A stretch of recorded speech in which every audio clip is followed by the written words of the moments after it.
सद्गुरू श्री ब्रह्मचैतन्य महाराज गोंदवलेकर यांचं प्रवचन 11 एप्रिल. साधनांनी जे साधत नाही ते संत सहवासाने साधते. अवतारी संत आणि इतर संत यांच्यामध्ये फरक असतो. अवतारी संत हे ज्ञानेश्वर महाराजांसारखे किंवा समर्थांसारखे असतात. ते आपण होऊन येतात आणि आपले काम झाले की जातात, मग ते राहत नाहीत. संतांनी जगातली राज्ये मिळवली नाहीत, पण त्यांनी स्वतःवर राज्य केले. चमत्कार करणे हे संत लक्षण नव्हे. चमत्कार सहजगत्या होतील तर होवोत. चमत्कार दाखवावा म्हणून संत चमत्कार करत नाहीत. संतांची निंदा किंवा अपमान करू नये, त्यांची परीक्षाही पाहू नये. कोणाचेही वाईट चिंतू नये. दुसऱ्याचे हित करावे, हितच चिंतावे. उत्तम हित नामा वाचून अन्य कशातही नाही. म्हणून अखंड भगवन्नाम जपणे ही संत संगतच आहे. सद्विचार ही एक सत्संगतच आहे. ध्यान, स्मरण, मनन आणि सद्ग्रंथ वाचन यामुळे संतांची गाठ पडून त्यांच्याशी समागम होणे शक्य होईल. संत समागमात राहून विषय मागणे हे समागमाचे रहस्य नाही. एकुलत्या एक मुलाने अफूच्या गोळीसाठी हट्ट धरला तर आई त्याला ती गोळी देईल का? जर तिने ती दिली तर ती खरी आई नव्हेच. त्याप्रमाणे जो विषयाचे प्रेम देईल तो खरा संत नव्हे.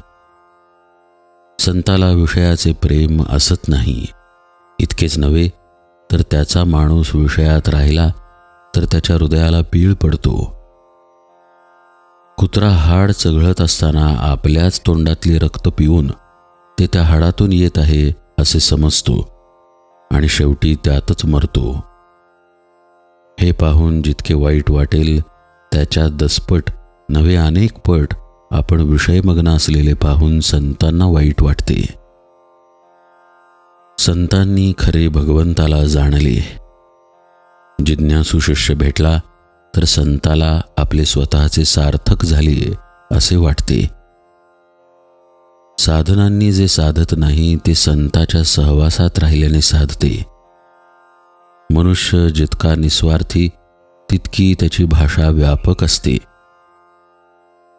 तुमच्या आमच्या घरातले लोक सुद्धा आपले ऐकत नाहीत, पण संतांची वाणी सर्व जगावर परिणाम करते, कारण ती सर्वव्यापक असते.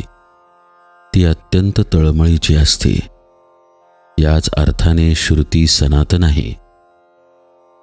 जगाचे कल्याण व्हावे म्हणून ऋषी बोलले, म्हणून त्या वाणीने जगाचे कल्याण व्हायचेच. आणि जगाचे कल्याण व्हावे असे वाटते तोपर्यंत ती वाणी राहायचीच.